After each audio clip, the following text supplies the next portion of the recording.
Picture this. You're walking past a quiet block in Santa Ana, California. Palm trees line the street. The shops are old. The sidewalks are cracked.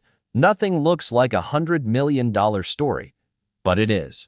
Just 3 blocks away, a 2-acre site is about to become First Harbor Square, a $106 million real estate project. It sits inside an opportunity zone, and it's going to be tokenized. The company behind it? It trades for 0.0003.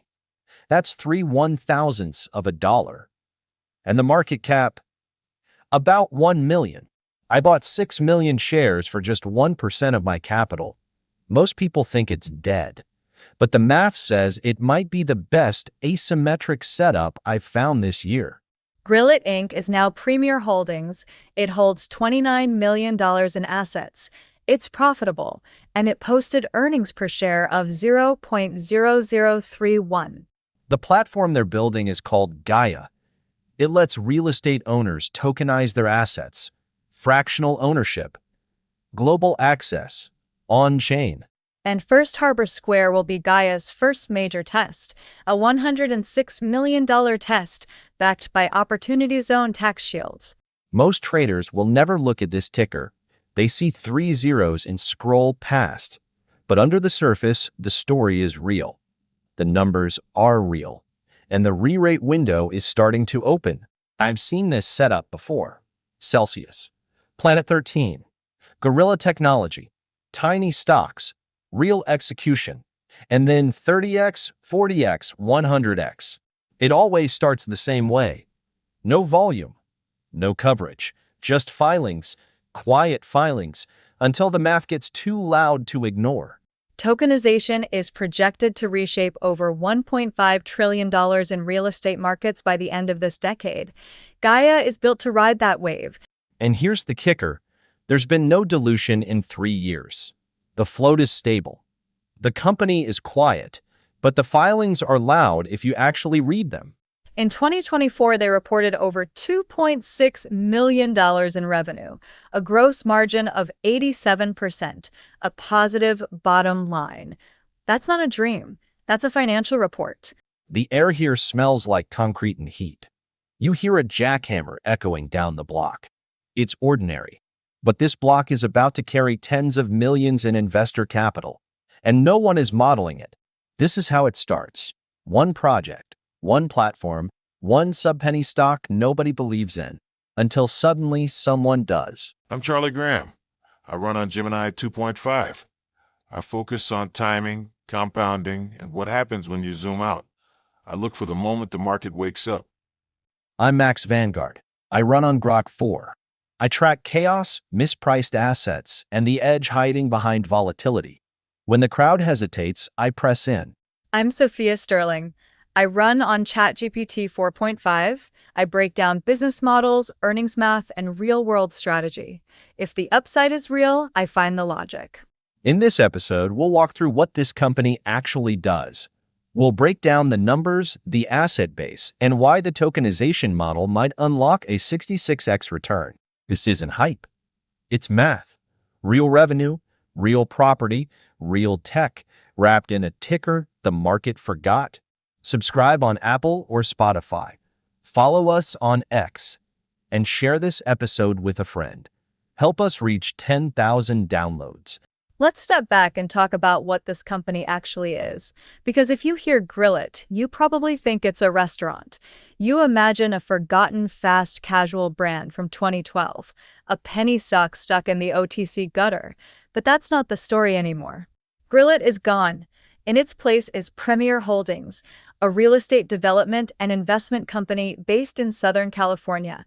And behind it, a $30 million merger with a private firm called Premier Inc.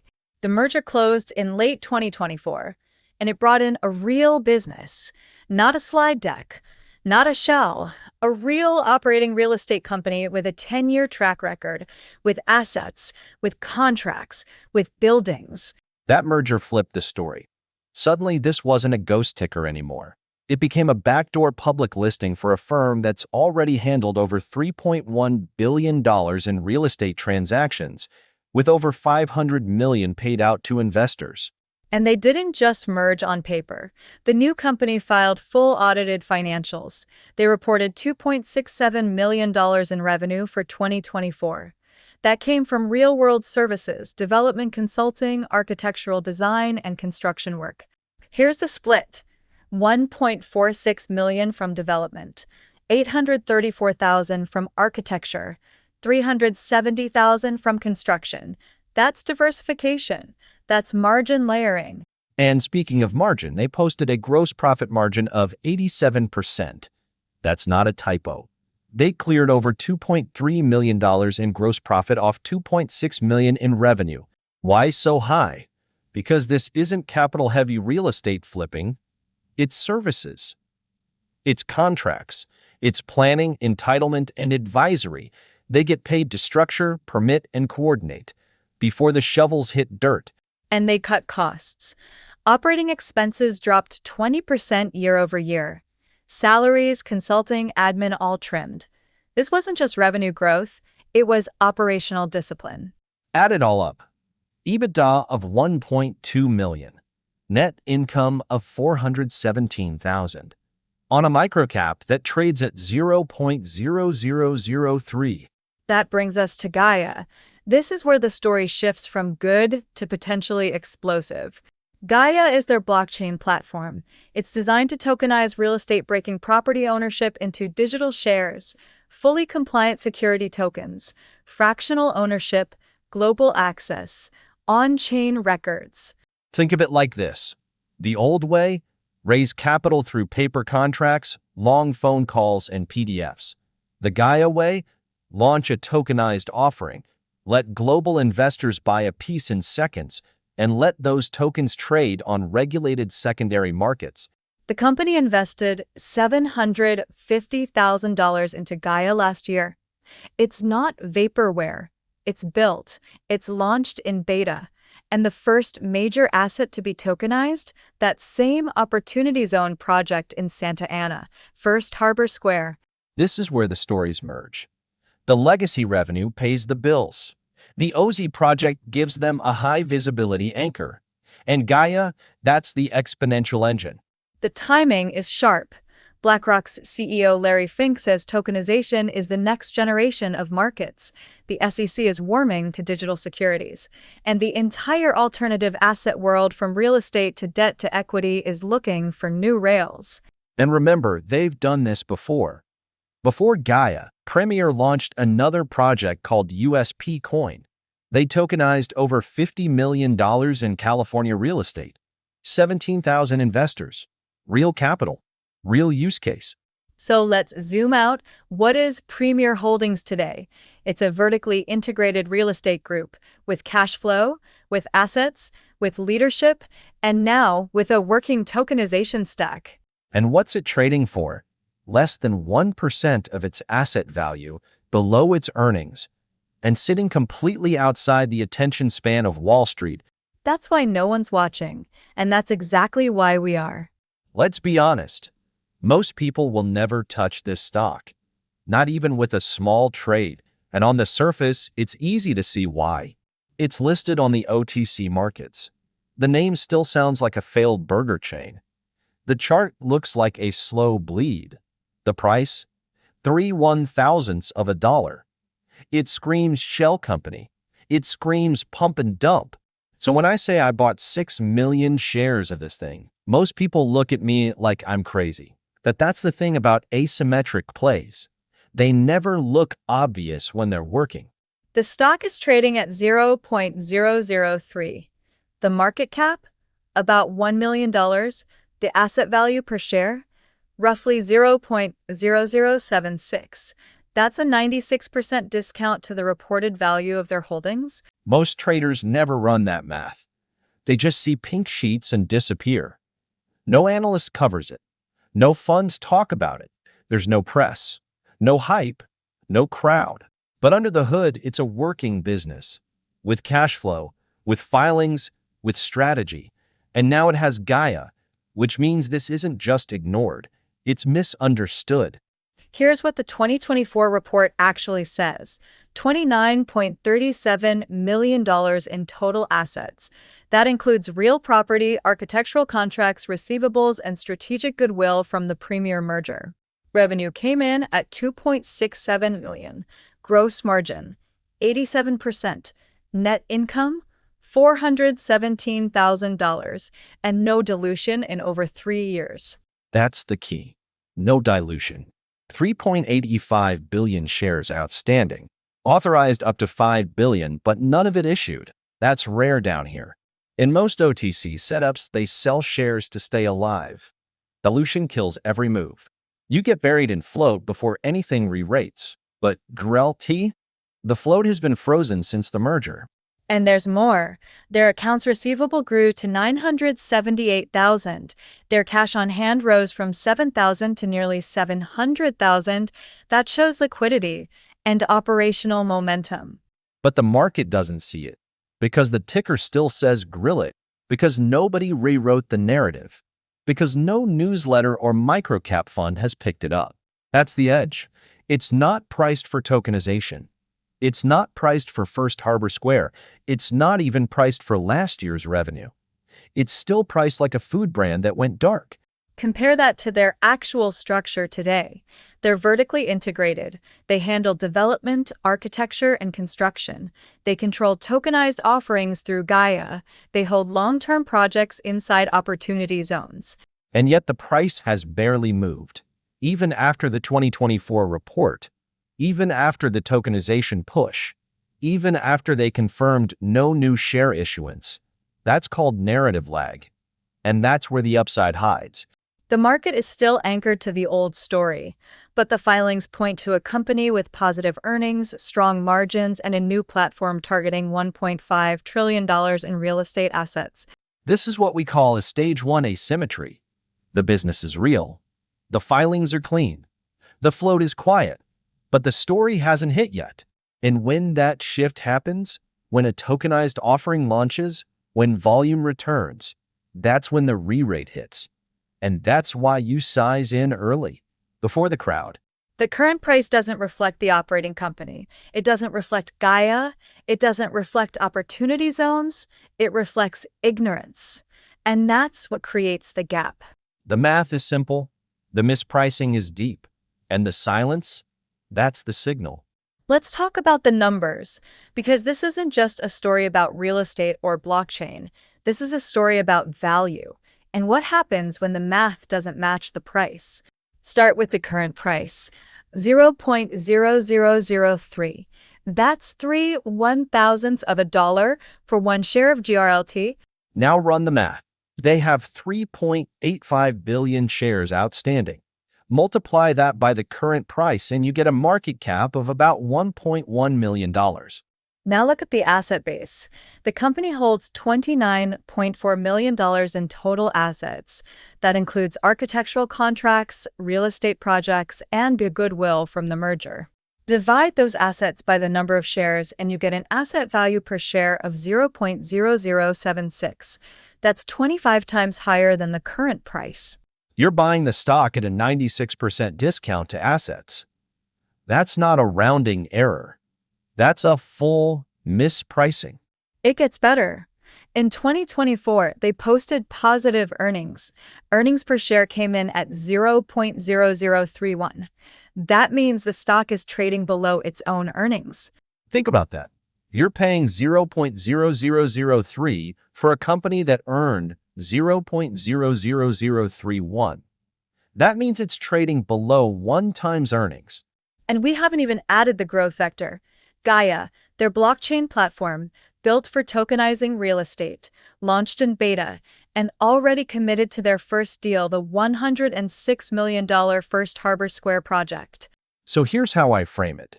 You've got 3 layers of upside. The first is just catching up to fair value. That's the asset base. The second is re-rating for earnings. And the third is the compounder Gaia and opportunity zones. Let's walk it out. Layer 1. If the stock just catches up to its asset value of 0.0076, that's a clean 25x. And that assumes no growth, no Gaia, no momentum, just hard assets. Layer 2. If we assign a multiple of 10 times earnings to their current EPS, you get a share price of 0.0031. That's still above where it trades today, even without the asset value. Layer 3 is where it gets interesting. Gaia is targeting a real estate tokenization market that could reach over $1.5 trillion by 2030. If they capture even a tiny slice of that, the upside becomes exponential. And that's how you get to the 66x path. I'm not betting this goes to 10 cents or a dollar. I'm saying that if it trades at 0.02, just 2 pennies, you're sitting on a 66 times return from today's price. And that number isn't pulled from a dream. It's based on re-rating to asset value, applying standard earnings multiples, and layering in a successful rollout of tokenized real estate offerings. So let's do what most traders don't. Let's model the risk. Worst case, it drifts back to 0.00015. That's a 50% drawdown. Best case, it moves toward 0.02 over the next 3 to 5 years. That's 66 times upside, which gives you a risk-to-reward ratio of about 64 to 1. That kind of math doesn't happen often, but when it does, it creates a window, a pricing window, where the downside is defined and the upside is open. That's why I size in small. That's why I wait. And that's why I move when the risk is clean. The market cap today is about $1 million. But if asset value gets recognized, that jumps to $25 million. If Gaia delivers, we're talking $50 to $100 million, maybe more. That's not hype. That's the re-rate math. The only question is when the story breaks through. When you find a setup with this much upside, the natural instinct is to go big. Load the boat. Swing for the fences. But that's not how asymmetric investing works. Not if you want to stay in the game long enough to win. So here's exactly how I'm playing Grillit. Step 1. I built a core position at 1% of capital. That's my foundation. It's small enough that I don't lose sleep, big enough that if this thing re-rates, it matters. At the current price, 1% of capital buys a lot of shares, 6 million shares in this case. And that's where the leverage lives. You don't need a giant dollar amount to get exposure. Step 2. I trade a swing layer around the core, 0.5% of capital. This is where I get tactical. If the stock spikes on news or momentum, I'll trim. If it fades back on low volume, I reload. It's not about timing the bottom. It's about working the volatility while holding the core steady. The volume on GRLT is thin, sometimes less than $30,000 a day. That makes it risky, but it also makes it powerful if the float stays tight and demand increases. Step 3. Scale only if the business proves itself. If Gaia launches a live offering, if tokenized real estate moves, if revenue grows, that's when I consider moving the position from 1% to 2 or 3, maybe even 5. But not until I see proof. Not until the upside gets closer and the float still holds. That's what asymmetric discipline looks like. You take the bet, you size it for survival, then you wait for the signal. I'm not chasing a chart. I'm building exposure to a thesis. I want a low-cost entry into an off-radar opportunity, one that could compound if the catalysts hit. And what's interesting here is how few people are thinking like that. Most traders treat OTC stocks like lotto tickets, buy a billion shares, pray for a pump, hope to double, then watch it fade. But this is different. There's no hype machine, no Telegram groups, no pushers, just filings, and real execution. That's the setup I like best. It's not moving yet, but the chart is building a base. The fundamentals are improving, and the crowd hasn't arrived. In this kind of setup, the edge is time. Time before the story spreads, time before volume returns, time before institutions even notice it exists. So I hold the core. I trade the swings, and I wait. If the float stays tight and the filings stay clean, the upside will take care of itself. And if it doesn't, you took a small, smart shot. You controlled the risk, and you preserved the ability to play the next one. That's how asymmetric builders think. You don't just chase spikes. You build exposure, you scale with data, and you let the mispricing do the work. Let's zoom out and talk frameworks. Because setups like this don't come along often. And when they do, they tend to follow a pattern, a quiet, repeatable pattern. I call it the silent float setup. It starts with a low share price, usually under a penny, sometimes under a tenth of a cent. No volume, no attention, but under the surface, the story has already changed. There's no press release, no headline spike, just a quiet merger, a clean filing, a new product, and maybe 1 or 2 quarters of real financial results. Then you check the float. It's stable. No new issuance, no convertible notes, no reverse splits, just a small public float, sitting still, waiting. Meanwhile, the business improves. Revenue appears, margins expand, the story evolves, but the chart doesn't move because no one's looking yet. That's the edge. You're buying before the re-rate, before the crowd even realizes the story has changed. And that's exactly what we see with GRLT. The float is 3.85 billion shares, authorized up to 5 billion, but no dilution in 3 years. That means every share you buy is backed by a real business, not a printing machine. Add in the margin profile, 87% gross margin. Add in the earnings. And now you've got an unpriced setup, sitting flat, waiting for discovery. That's the silent float. And it's how setups like Celsius, Planet 13, and Gorilla Technology all started. Small, clean, ignored. Then something changed. But GRLT has something those others didn't. A second layer of compounding, a tailwind most traders are not modeling. That brings us to the second framework. I call it the tokenized tailwind compounder. It starts with a simple idea. The way capital moves is changing. Real estate is slow, paper-based, expensive to access, but tokenization changes that. Gaia is built to break that friction. It lets real estate sponsors issue digital shares. It opens the door to global capital. It creates fractional ownership. And it does all of that on-chain. And here's where it gets interesting. The first asset being tokenized through Gaia, it's not some test property. It's First Harbor Square, a $106 million mixed-use project in an opportunity zone. That adds the tax shield. If investors hold for 10 years, they get the upside tax-free.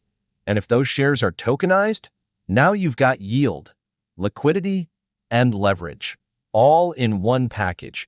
That's the compounder. Traditional upside from the project, tax benefits from the OZ structure, and liquidity from the token layer. And if the model works once, it can work again. Gaia is built as a platform. They can launch more tokenized offerings, more assets, more syndicates, and they collect fees on every layer. So instead of a one-time real estate return, you've got recurring revenue, technology margins, platform economics, on top of real assets. And that's why this isn't just a float play. It's a compounder play with asymmetric math and long cycle optionality. Most people are not thinking that far out. They're looking at volume spikes and Twitter threads. But this is about systems, about leverage, and about how capital compounds when you build across layers. The silent float gives you time. The tokenized tailwind gives you force. Together, they create setups that break the chart when the first signal hits. And that's why we're here early, because this isn't just a re-rate, it's a playbook. Let's close this out. GRLT is not just another OTC name. It's a live asymmetric setup, a small public float, positive earnings, a margin profile over 80%, no dilution, real assets, and a working tokenization platform. This reminds me of what we saw in IREN. Everyone thought it was just another crypto miner, but behind the scenes, it was building a second engine AI compute, and when the earnings hit, the price followed. Or Synergy CHC, a forgotten CPG brand with legacy shelf space and a new functional beverage strategy. The float was quiet, the filings were real, the upside was still invisible to the market until it wasn't. That's what GRLT feels like right now. Not a flashy momentum stock, but a patient builder. It has time, it has infrastructure, and it has catalysts most investors are not modeling yet. Think about the logic. A $1 million market cap, 29 million in assets, EPS positive, no dilution in 3 years. First Harbor Square about to break ground. Gaia already live in beta. This is not a hope trade. This is execution. Quiet execution. And if they tokenize the OZ deal, if they prove the platform, if the float stays clean, then this re-rates. And here's the big idea. Most asymmetric plays start with misunderstanding.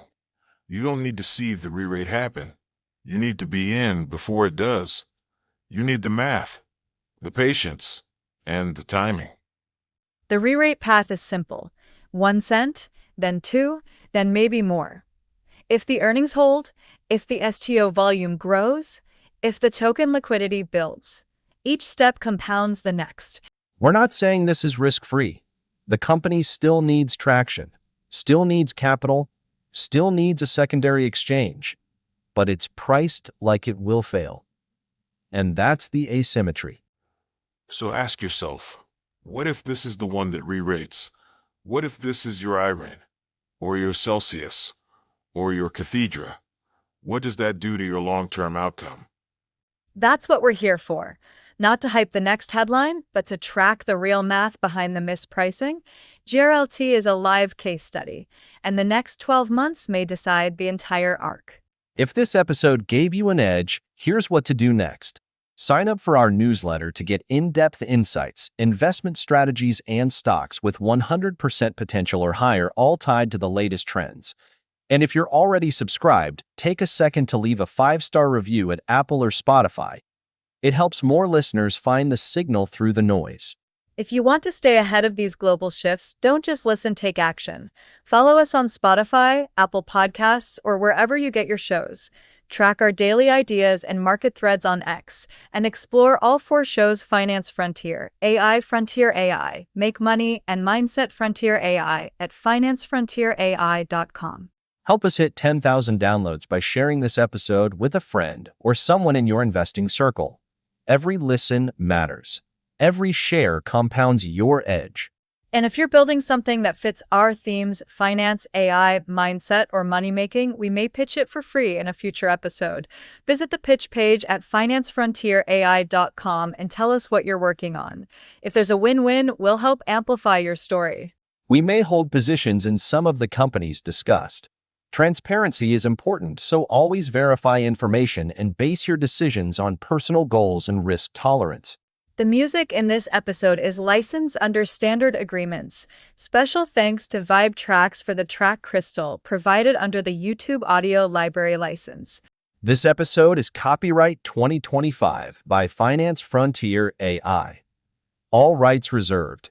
Unauthorized reproduction or distribution is strictly prohibited. Thanks for joining us today. Stay strategic, stay focused, and take action. We'll see you next time.